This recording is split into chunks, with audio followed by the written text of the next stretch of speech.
সম্মানিত দর্শকবৃন্দ, আপনারা দেখতে পাচ্ছেন জনতা নুরুল ইসলাম বুলবুলের অঙ্গীকার উন্নত আধুনিক পরিষ্কার পরিচ্ছন্ন চাঁপাইনবাবগঞ্জ করার অঙ্গীকার। এই লক্ষ্যে জনতা নুরুল ইসলাম বুলবুল গতকাল এর সমাবেশের স্থান নবগঞ্জ সরকারি কলেজ মাঠ পরিষ্কারের কাজ চলছে জনতা নুরুল ইসলাম বুলবুল নেতৃত্বে। সাথে উপস্থিত আছেন পৌর আমির হাফেজ গোলাম রব্বানী ভাই, সদর আমির আব্দুল আলিম ভাই সহ অন্যান্য নেতৃবৃন্দ।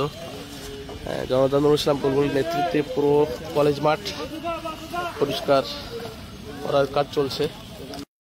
আমরা ঐতিহাসিক ছাত্র যুব উৎসব এবং সাংস্কৃতিক অনুষ্ঠান আমরা করেছি এবং চাঁপাইনবাবগঞ্জের বাসী এবং দেশবাসী দেখেছে যে এটা একটা জনসমুদ্রে পরিণত হয়েছে।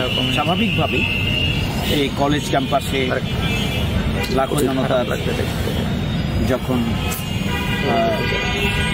আসা এবং যাওয়া ঘটেছে, লম্বা সময় এখানে মানুষ থেকেছে, সুতরাং স্বাভাবিকভাবে নবগঞ্জ সরকারি কলেজের মাঠ কিছুটা অপরিষ্কার হয়েছে। আমরা আজকে নিজ হাতে, আমি গতকালকের এই প্রোগ্রামের প্রধান অতিথি ছিলাম এবং আমি আমার প্রিয় ক্যাম্পাসের পরিষ্কার পরিচ্ছন্নতার জন্য সকালবেলা আমি নিজেই এই কার্যক্রমের আবার উদ্বোধন করেছি সবাইকে সাথে নিয়ে। আমার ভালো লাগছে যে কলেজকে ঘিরে আমার স্বপ্ন ছিল, যে কলেজে আমার দীর্ঘ সময় পদচারণা ছিল, এই কলেজের সামনেই পরিমোহন সরকারি উচ্চ বিদ্যালয়, সেখানকার আমি স্কুলের ছাত্র ছিলাম। সুতরাং স্বাভাবিকভাবে কলেজ এবং পার্শ্ববর্তী এলাকা নিয়ে আমার একটা আলাদা আবেগ কাজ করে। এখানকার গতকালকের এই জনসমুদ্র আমাকে যেমনিভাবে আশান্বিত করেছে, জনসমুদ্র পরবর্তী আমার কলেজে আমি এসে আবারও এই কলেজ পরিচ্ছন্নতার যে কাজ করলাম, এটা একটা অন্যরকম অনুভূতি। আমি আল্লাহ শুকরিয়া জানাচ্ছি যে এটি করার সুযোগ আল্লাহ আমাকে দিয়েছেন।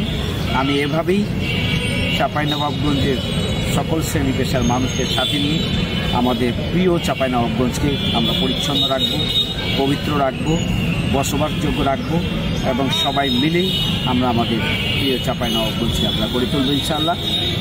নবাবগঞ্জ সরকারি কলেজের ছাত্রছাত্রীদের প্রতি আমি অনুরোধ করব, সাবেক এবং বর্তমান যারা, নবাবগঞ্জ সরকারি কলেজ একটা পায়োনিয়ার কলেজ, এই কলেজের ছাত্রছাত্রী হিসাবে আমরা যেমনিভাবে গর্বিত। আমরা মনে করি যে চাঁপাইনবাবগঞ্জের সার্বিক উন্নয়নে এই কলেজের সাবেক বর্তমান ছাত্রছাত্রীদের অবদান রাখার সুযোগ আছে এবং দায়িত্ব সাধারণ নাগরিকের চাইতে বেশি। আমি বর্তমান ছাত্রছাত্রীদের প্রতি আহ্বান জানাই, আসো আমরা সবাই মিলে আমাদের প্রিয় চাঁপাইনবাবগঞ্জকে আমরা গড়ে তুলি। আর